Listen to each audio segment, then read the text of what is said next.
right, everybody, welcome back. I know we had to take a little hiatus because we switched spring 1 and spring 2 semesters, and Le Baron over here, he joined the lab, so congratulations, Lee. I know that you're super excited. Appreciate it, thank you. Ready to hit the ground running. So we delayed it a little bit, the last week's episode, and here we are. It's 20. It's our 20th episode. We should go drink it tonight.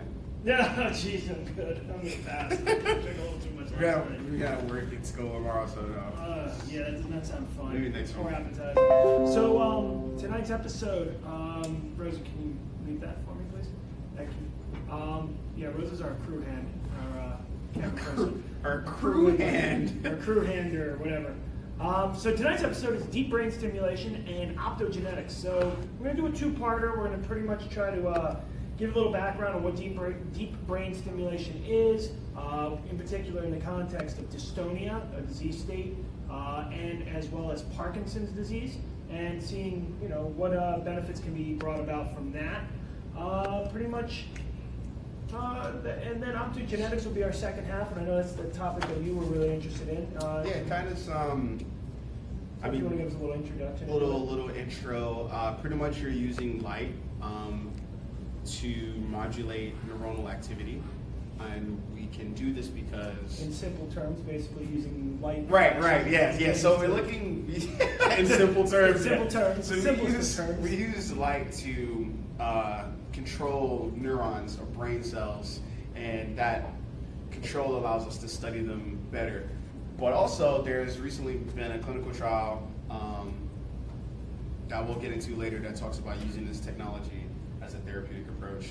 So that sounds pretty cool. Yeah, so we'll get into it. We'll get all sexy with the optogenetics. Nice, cool. All right, so let's get into the heart of the matter. We'll start off with dystonia. Dystonia is a disease characterized by painful, prolonged muscle contractions that result in abnormal movements and postures. So basically, I likened it in my head when I was reading a little bit about it.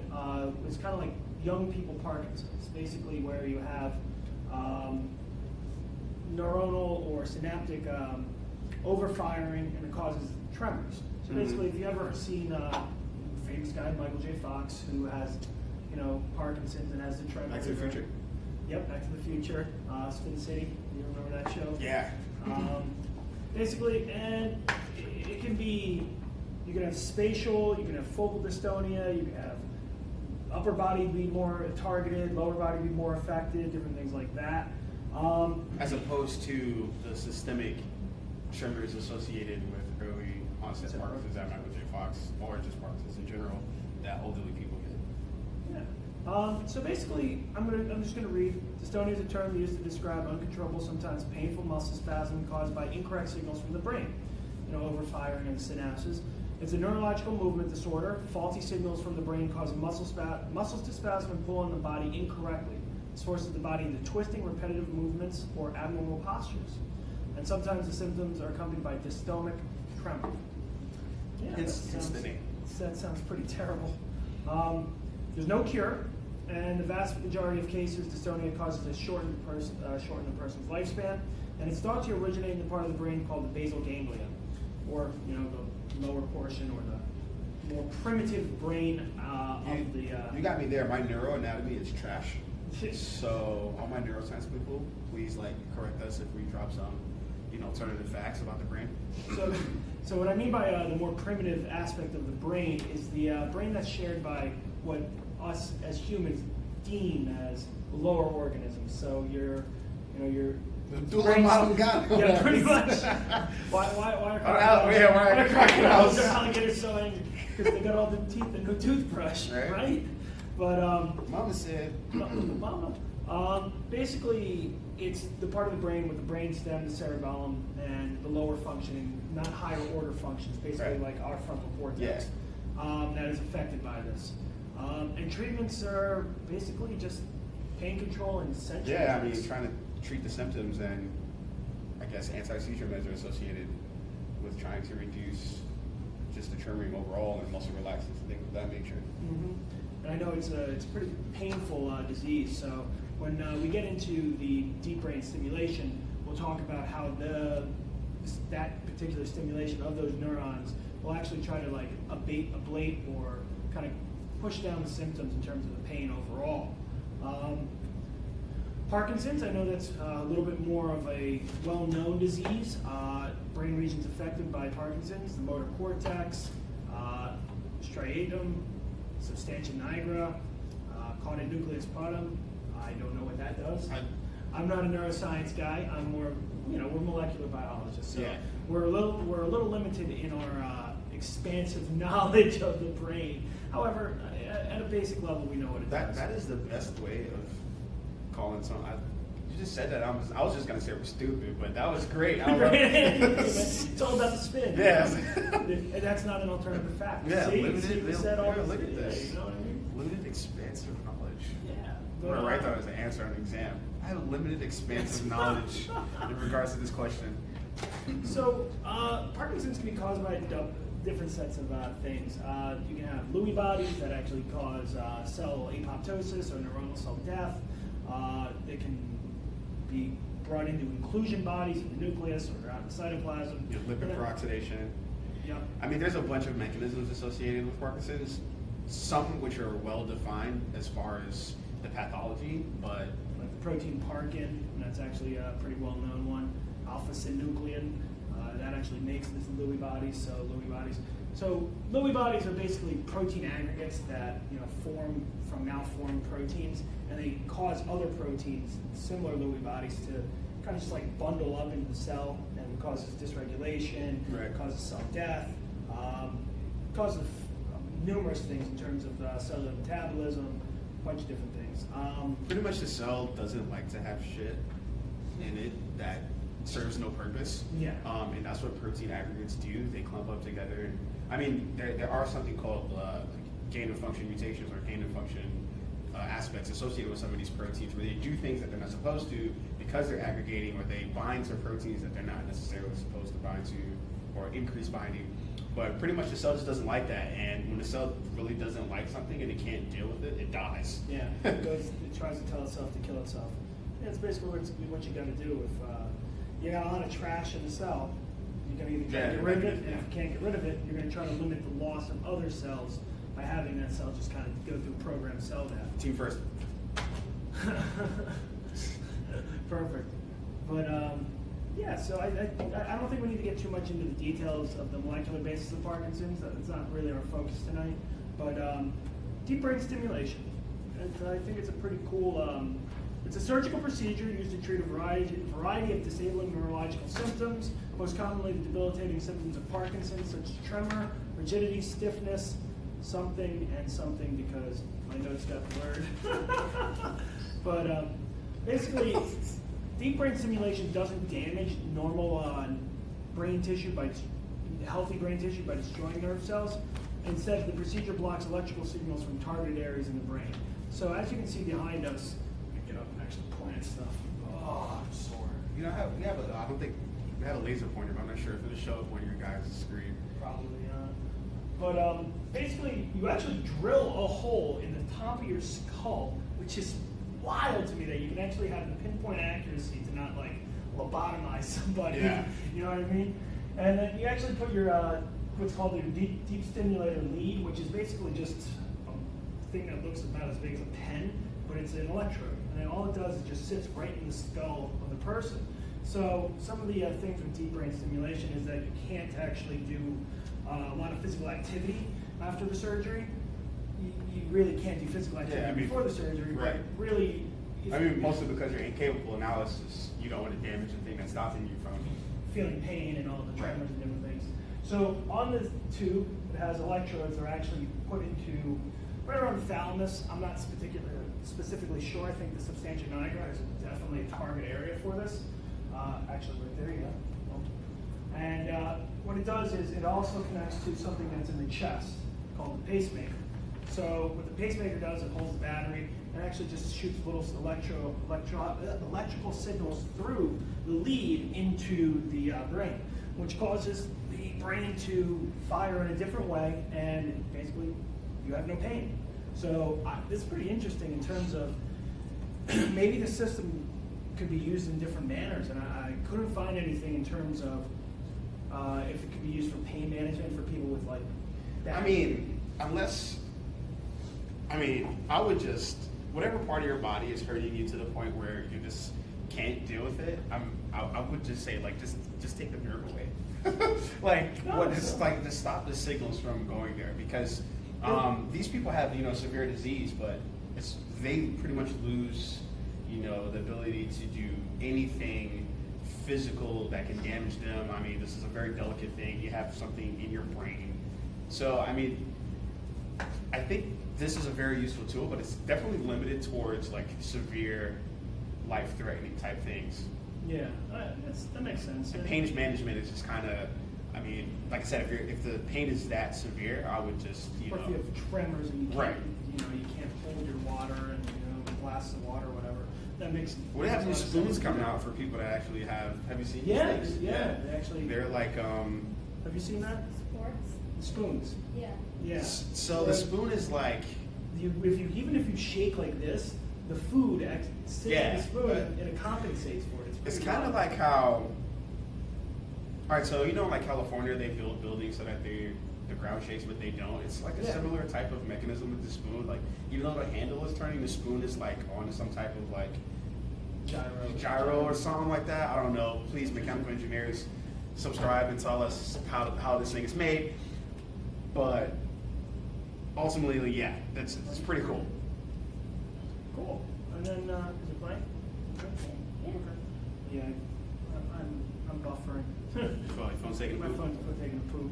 But yeah, so basically what they do is a lot of surgeons will do analysis of how the brain's firing in terms of like a very bad episode of tremors or very bad spells of pain, and based upon that, they'll monitor the neural cell activity, and they'll pinpoint exactly where the electrode or the actual deep brain stimulator lead needs to go into to actually have the most beneficial effect for the patient. Once the system is in place, electrical impulses are sent from the neurostimulator or the pacemaker that's on the chest, up along the extension wire into the lead into the brain. These impulses interfere with and block electrical signals that are caused by Parkinson's disease or dystonia symptoms. That's pretty cool. It's actually really interesting. As always, every medical procedure has risk associated, and there's a 1 to 3% chance of infection, stroke, cranial bleeding.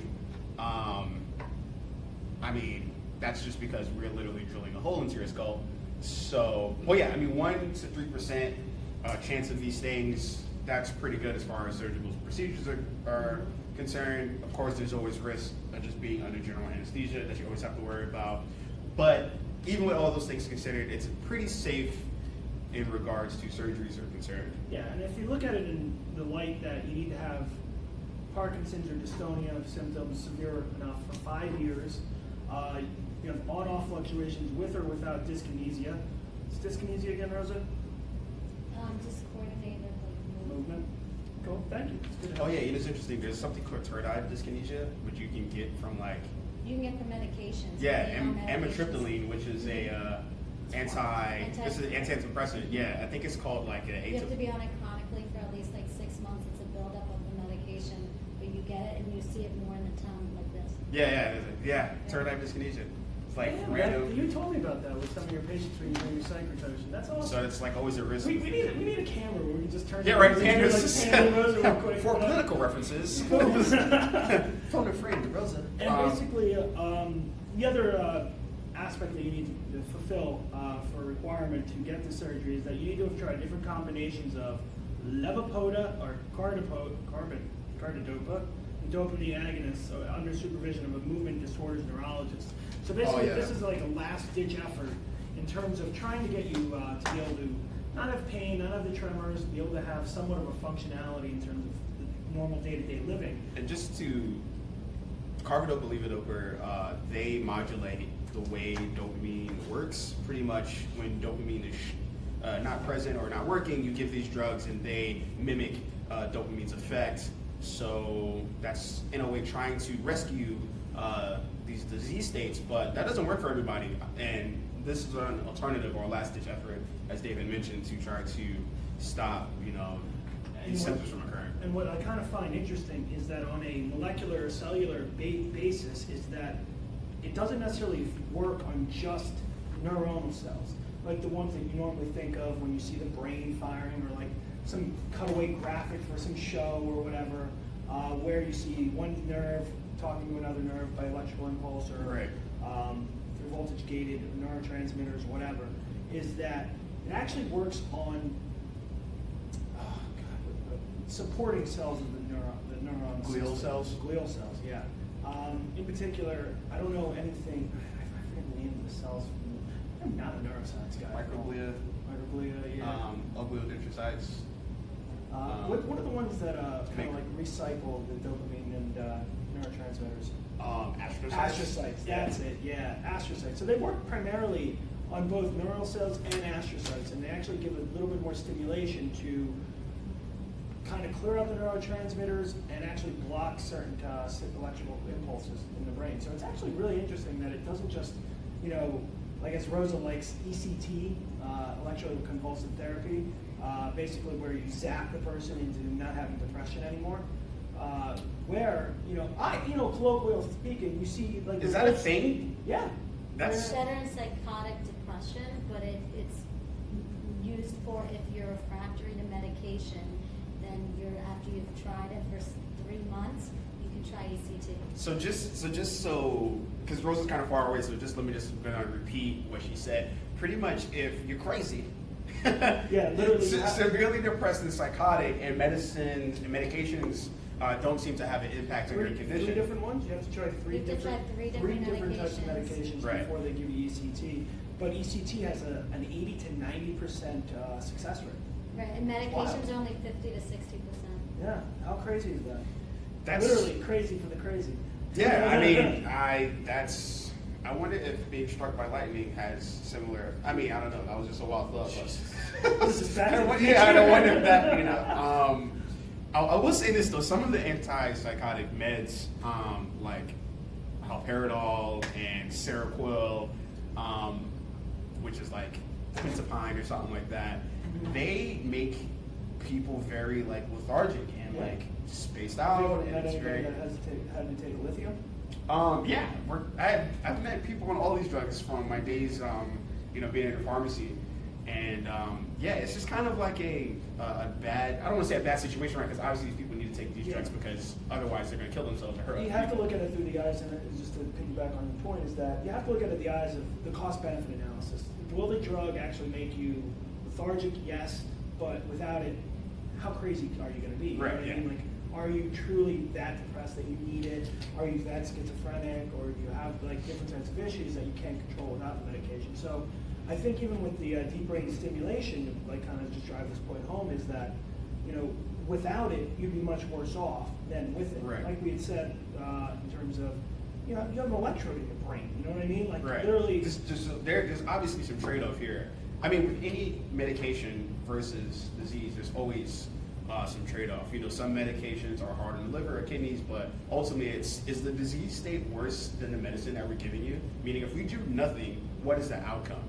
You're probably gonna die. So yeah, literally. So yeah, I mean, well, with these types you can't get hung up on the risk factors. With these types of diseases, they're eventually going to cause death, especially Parkinson's disease. And like we had said earlier about dystonia, is that it will shorten the expected lifespan of the patient that has it. But to kind of further, I lost my train of thought, but I think that's just it's a trade-off type thing. Where I really think that this is a great technology, and then I think if it's a very rare subset of people that have this disease, it's not necessarily. I think Parkinson's number of people in the United States is less than 100,000 that are affected. I'm fairly sure. We can always Google that. You know what we need? We actually need. So we have Rosa, our clinical reference. We need like an on-site in the room with us, like a stats person that's like, when we say some bullshit, and it's like, only 100,000 people have it, and they're like, and then we have like an earpiece that's like, no, it's actually 5,700. Yeah, right. So, but let's just fact check that real quick. 200,000 cases per year. Okay. So the incidence rate is 200,000 a year. So yeah, it's a common disease. However, it's not necessarily the most common disease out there. I mean, we have a growing population of elderly. Like, we live longer. Yeah. More people are getting this disease, which it seems like, for the most part, is a disease of old age. So, but yeah, I mean, definitely need to find ways to deal with it because these diseases do shorten people's lifespans. Oh wow, dystonia is also over 200,000 cases per year. So wow, like I guess this is a more prevalent disease than I'd actually anticipated. Is that worldwide or just in the U.S.? In the U.S., cases per year. Wow. That's Is wild. that like all forms of dystonia? Because there's like all forms of dystonia, yes. Right. That's not necessarily because there's focal dystonia. Like we had said, there's different aspects of dystonia, like different subsets of the disease that can be more mild, that can be more aggressive. And we're talking about deep brain stimulation in the more aggressive population. Right, because there's also functional dystonia that says it's a condition where some specific symptoms of dystonia appear, but tests that normally establish the cause of these symptoms are negative. So pretty much if we're testing for sudden foot disappearance disease and you still have your foot, but you still have like other aspects of the disease, but our normal test for your foot not disappearing says it's negative, that's kind of like where we're going through. That may have been a more convoluted example than need be. Did I make it more confusing? Acquired dystonia is like how Rosa had said is tardive dystonia. Dystonic. There's tardive dystonia and there's tardive dyskinesia. Yeah. There's two. Dystonia resulting from Parkinson's disease, so I guess they kind of overlap in that. Right, in some regard. Dystonia caused by metabolic disorders or brain injury or damage, so you can bang your head and actually cause dystonia. And hemidystonia, where only one side of the body is affected. That's pretty interesting. There's more than 50 causes of secondary dystonia that aren't caused by maybe a congenital defect or some genetic, some type of other genetic aspect of the disease. That's interesting. Glad that we did this little tidbit on this. I just want to say this word. There's also neck dystonia, which is referred to as spasmodic torticollis. Yeah. That's. I mean, I'm geeking out right now. But that's just like That's a cool. just- That's just like a cool like medical term. Myoclonus dystonia, paroxysmal dystonia, dopa responsive dystonia, which is a rare form that responds to the treatment with levodopa, which is a dopamine agonist, I believe. Yes, carbidopa, levodopa. Forgot the brand name of those drugs. Focal hand dystonia. Sentiment. Somebody, Google it real quick. That's awesome. But yeah. I'm really glad that we got to do this one. So also, if you guys are watching, you have like some weird diseases that you have heard of or like don't get a lot of press, we'd love to like talk about them. Yeah, because and learn about them. I definitely like to learn about them. Especially the fact that you don't hear about these things in the press or any type of like big organization. Like cancer is like the big disease. Everyone. Yeah. Oh, we got to cure cancer or heart disease or diabetes. Right. Diabetes. But diabetes. You don't hear about asthma that much anymore, and that kills people every year. Yeah, how about Kills that? like thousands of people a year, and it's like kind of like, oh, you have asthma, don't worry about it. Like people die from that shit every day. If I remember, I think it was like 2,400 people a year died from asthma attacks. That was in our cell signaling G protein lecture. I will tell you right now how many people die from asthma. It's interesting. But yeah, if you guys have any other diseases out there that you want to look at, if you guys know they have a genetic underpinning, so basically Lee and I are. So 3,300 people die from asthma-related, I guess, complications. Yeah, because you don't necessarily die from the asthma, you die from the attack. So right, I mean you die because you can't breathe. Oxygen's not going to your brain or something like that. Let me tell you, like how the guy picked up, he was like, who has asthma in here? And I go, me. And I'm the only one in the classroom that has asthma. I'm like, ah. He's like, so what kind of medicine do you use? I'm like, albuterol. Right, which is just.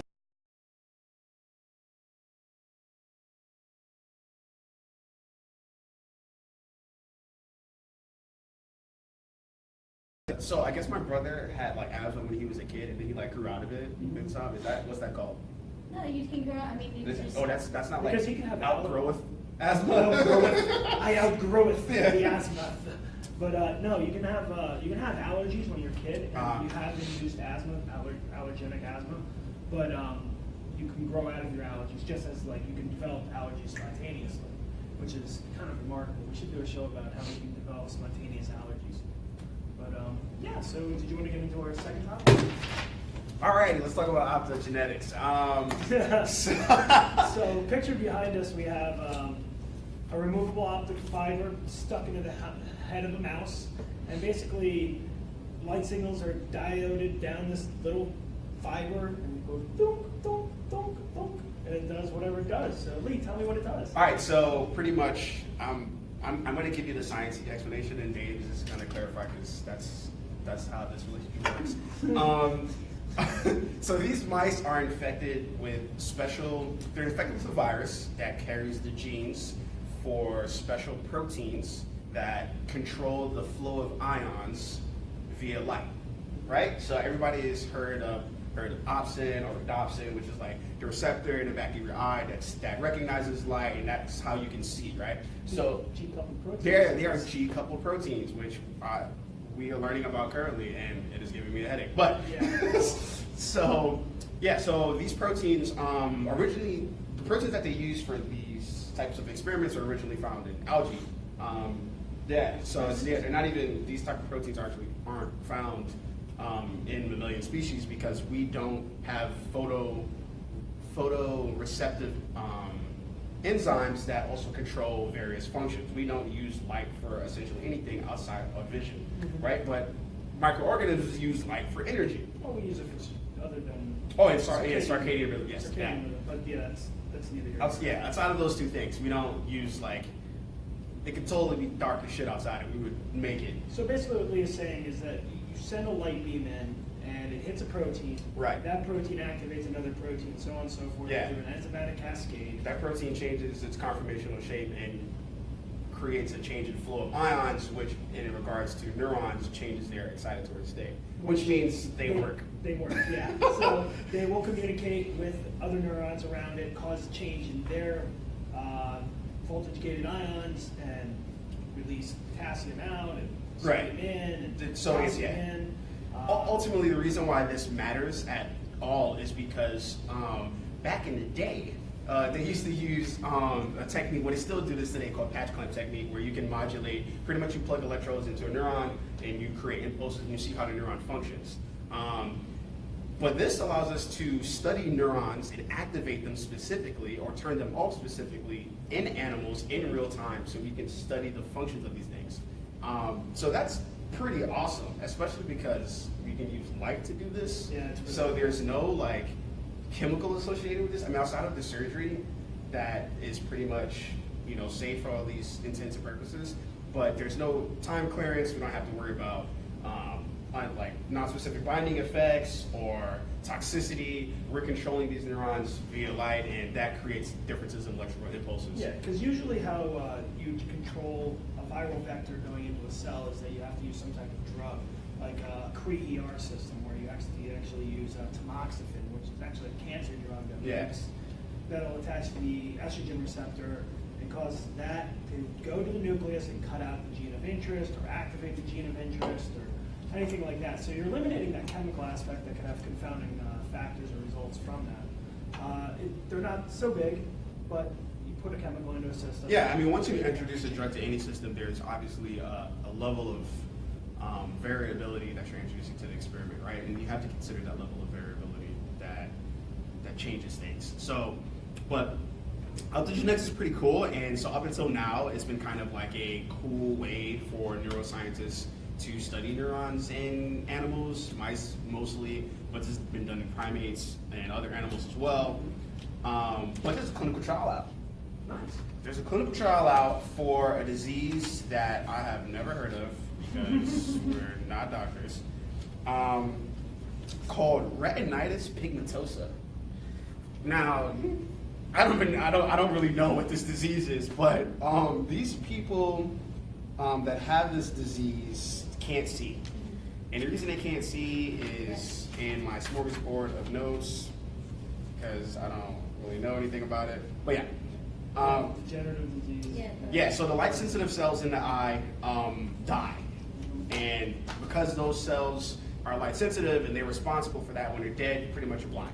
So the trick is, or what this clinical trial aims to do, is they're going to use a virus to infect this lady's eye so that her cells, her supportive cells, will have the photoreceptive ability that those other cells did. But because they're dead and they can't bring those cells back, we give this ability to other cells, right? And so this lady's not gonna be able to see I mean, like you and I, like how you're seeing me right now. That's not going to happen. No.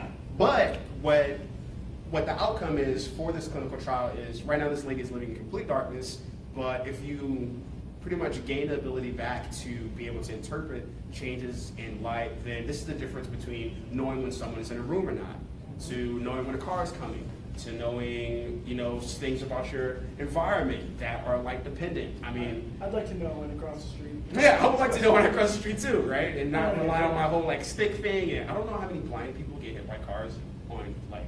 I don't think it's that much because I would think that they're very careful. Oh yeah, They're probably the most careful human beings on the planet because they can't see. And they have super hearing. They have super hearing, like daredevils. It's true, you know what I mean? Like they got I don't. So it is an interesting thing because I don't know if that's true or not. I don't know if they have super hearing or if they just rely on the hearing better. So it's just like the skill set and the brain is like, okay, compensates for right? it. We're just like we're gonna a little bit more acuity in the auditory pathway. That's interesting. I'm pretty sure it's proven that it's actually some type of alterations in the brain. So like, do these people hear better or are they just more attentive to hear? So it's like, Both. So like if I go deaf, I can't see better, but it's like my vision just like. You're more aware. I'm more aware, right? I'm more aware. Like my brain is like devoting more mental ability towards the hearing It's your aspect of focus. things. You're focusing more on like your hearing. You develop more of what your sounds are like, so you're more intuitive to what exactly. So do they get like dog hearing? Can I be like, and they're like, stop talking shit. It's like how it works. Can probably. we get like a blind person in here? Because this is like, I would like to interview someone that's blind, like, and see if they like this would be very interesting. So please, any blind people that are, well, of course, any blind people that are watching our show, they don't exist because blind people can't watch the show. But anybody that's watching the show that has blind friends or anything like that, I'm sure they can listen. yeah, they can listen to us, right? Yeah. I'm just gonna I stop wouldn't want to talking. listen to us either, but you know. Yeah, I think it's pretty cool that this optogenetics is. So we got a question. Can this be turned on and off? I think that was about the deep brain stimulation. Okay, yes. Yes, that can That's be turned yes, on. that can be turned on. And actually, optogenetics, Rose is just going to actually answer that same question for this, is that different wavelengths of light. So you have blue light, yellow light, red light, green light, Yeah. orange light, violet light, ultraviolet light, far red light. Basically, different wavelengths of light will actually activate or deactivate whatever the target molecule is in optogenetics. So if you're going to try to open up a voltage-gated channel, as the panel behind us shows, blue light will activate it and send ions into the cell, and then yellow light will actually be the counter and actually shut it off. So in both regards, the deep brain stimulation, you can shut it off because you have an external power source. I wouldn't imagine why you'd want to shut it off other than maybe like... The ability, regulation is always good. From a biology standpoint, the ability to turn something off is like always within your benefit, even if you don't have to. You just want to be able to do it. And like biology always finds ways to regulate the shit out of everything 5 times over. There's redundancy. Yeah, there's so much redundancy in the system. There is 86 ways to flip this switch just in case 85 of them fail. There's always more. But yeah, as far as that, like the whole, as you were mentioning, the whole optogenetics thing as far as on and off, those different wavelengths actually correspond to different receptors that respond to those specific wavelengths. And just like a quick overview of how this even works, light is an energy source. These things absorb this energy. That increase in energy changes the conformation of this molecule, and thus you get biological functions outside of that. Pretty much how all photo-responsive molecules or proteins make the work. atoms a little bit more excited, and that causes Right, and that does change. change. You get to change the energy, you get to change the shape, but not to get into too like organic chemistry. Or physics, Or physics, yeah. This is super. And shout out to all the physicists that figured this shit out. Yeah, thank God. You guys changed are the true the MVPs. world. Yeah, right. You guys are the real MVPs. So basically, there's also some mouse studies that are for pain. You can shut off pain. Right. Basically, with this, you put a little blue light on, and the way they do it is it's kind of messed up. Is that they have the optogenetics thing in their brain, and then you flash a light on it, and what they'll actually do is they'll put their paw on a very hot metal plate, and it won't actually cause any reaction in the mouse if the... We're going to get an email from PETA. Watch out. Yeah. PETA? Who's Peter? PETA? Who's PETA? And basically, when you have the yellow light on, you'll feel the pain, or actually afterwards, you'll have a less acuity to the pain. So you'll turn it on, mouse won't experience pain.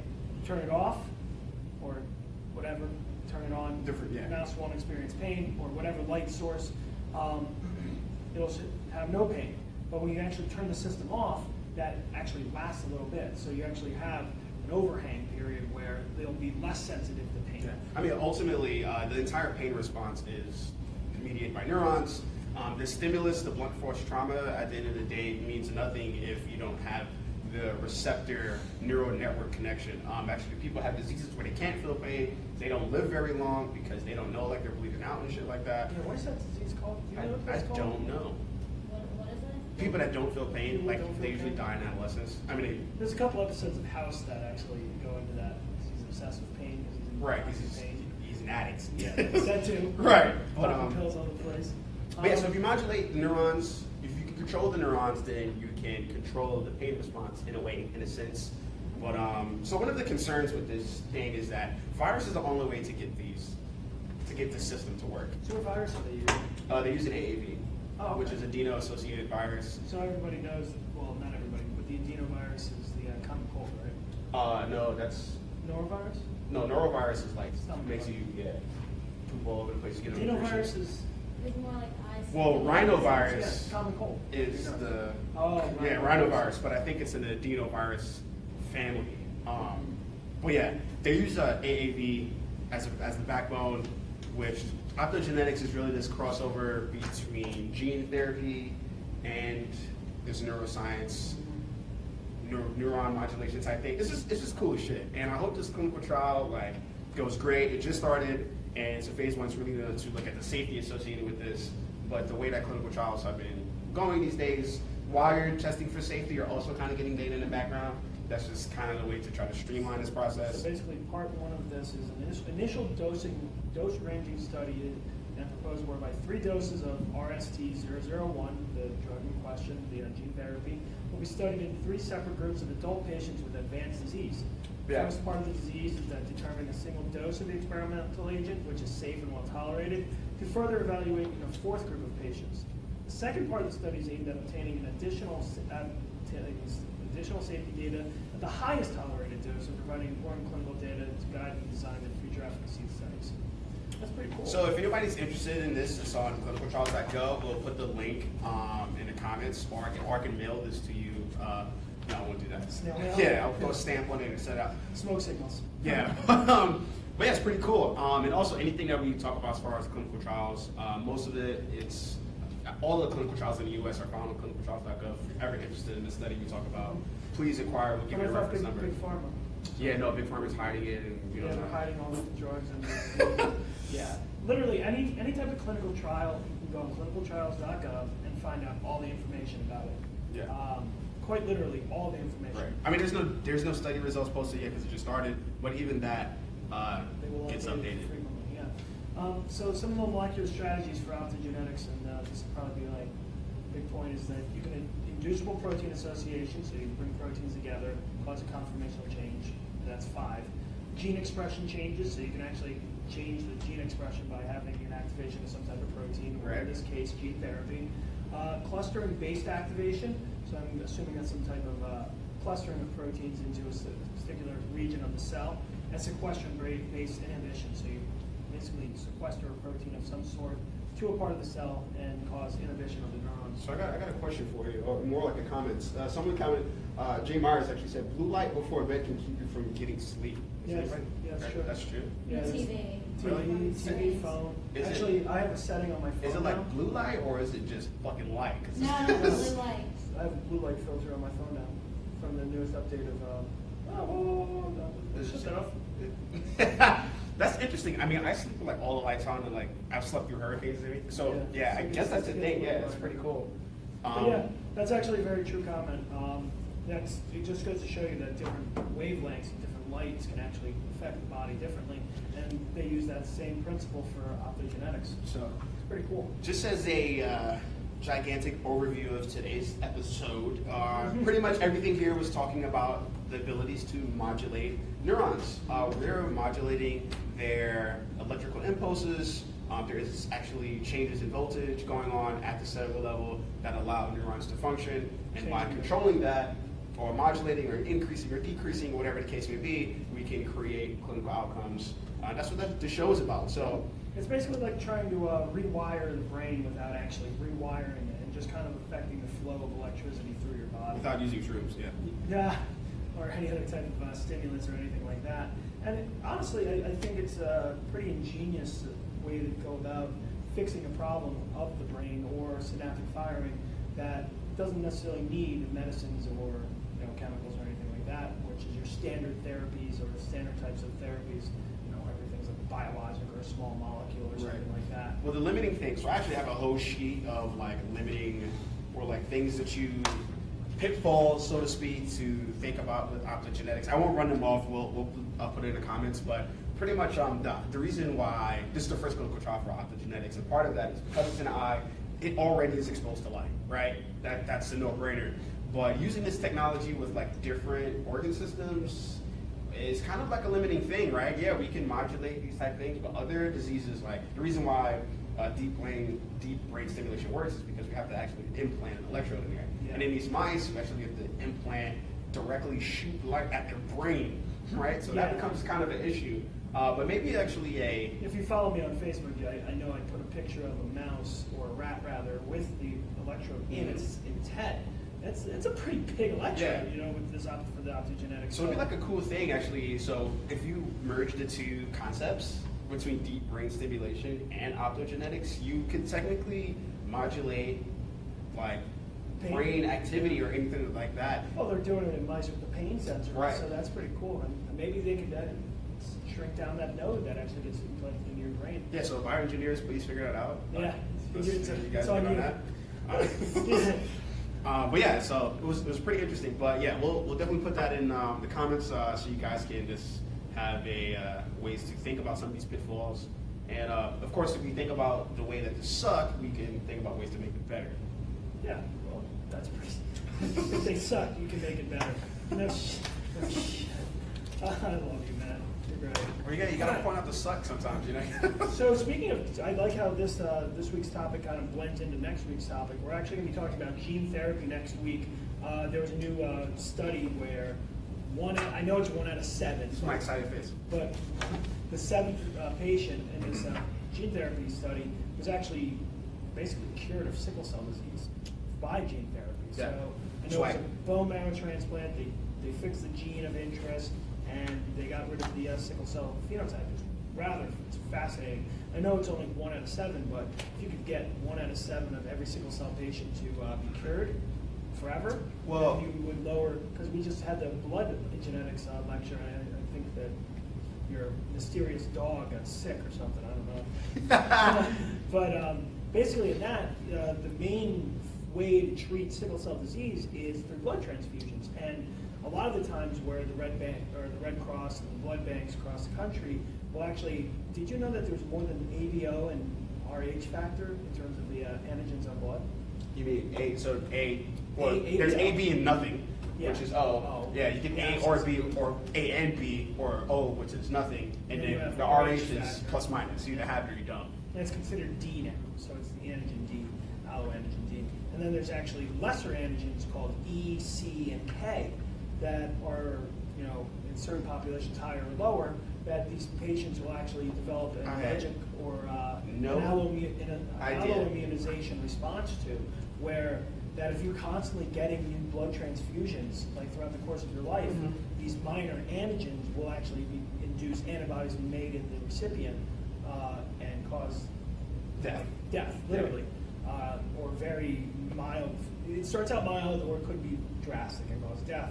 So we're going to talk about that in terms of gene therapy. We'll also talk about what's his name, Jesse Kittinger, or the young man in the early 2000s was given gene therapy for liver disease, and the kid that died. The kid that died, Gessinger. And we'll talk about the more implications about that. That happened at Penn, Penn. They actually got shut down for a while, and a lot of their federal funding got cut for a year or two because of the PI of that study actually withheld information from the parents and from the patient, and literally caused his death because they were trying to push it through so quickly. And that was actually an adenovirus. Yeah. Well, the other chick didn't die. Well, yeah, but. We'll talk about that in detail. We'll talk about him. We'll talk about that. We'll talk about other things in terms of gene therapy, maybe for cancers. I know that we're more associated with cancers and different things like that. Talk about chimeric antigen T cells, which essentially modulated their gene. We take your T cells, we fix them. Gene therapy. Yeah, and then we put them back in you, and they go eat your cancer. Yeah, it's pretty dope. They do that a lot with bladder cancer in terms of. Well, not necessarily gene therapy. They'll actually inject you in your bladder with bacteria, and because of the inflamed immune response, because you're injecting them with bacteria, they'll actually destroy the bladder cancer. It's a really cool therapy. Yeah, it's really That's pretty crazy. Yeah, also, cool. Speaking of immunotherapy, they kind of select it for solid tumors. So, yeah. talk about that a little bit. Talk about that. Yeah, we'll talk about PD1 a little bit. I think that's not necessarily gene. No, yeah. I mean, shout out to Merck real quick for making Keytruda get out of the market, saving lives. Saving Jimmy Carter's life. Yeah. After that, we'll do the flat Earth myth. I know that's Lee's favorite bogus alternative fact. Literally, people believe that the Earth is flat and that dinosaurs got hit by that asteroid I and don't flipped them understand. off. It flipped them off like. Whoop. And then follow up, we're going to do the genetically modified organisms. We'll actually talk about animal models. We'll talk about agriculture with genetically modified organisms, and we'll give you our basic opinion about why anti-GMO fears are complete crap, in my opinion. But thanks for joining us. Hopefully you enjoyed it. I know I did. I know I learned a lot tonight, and hope we'll see you next week. See ya.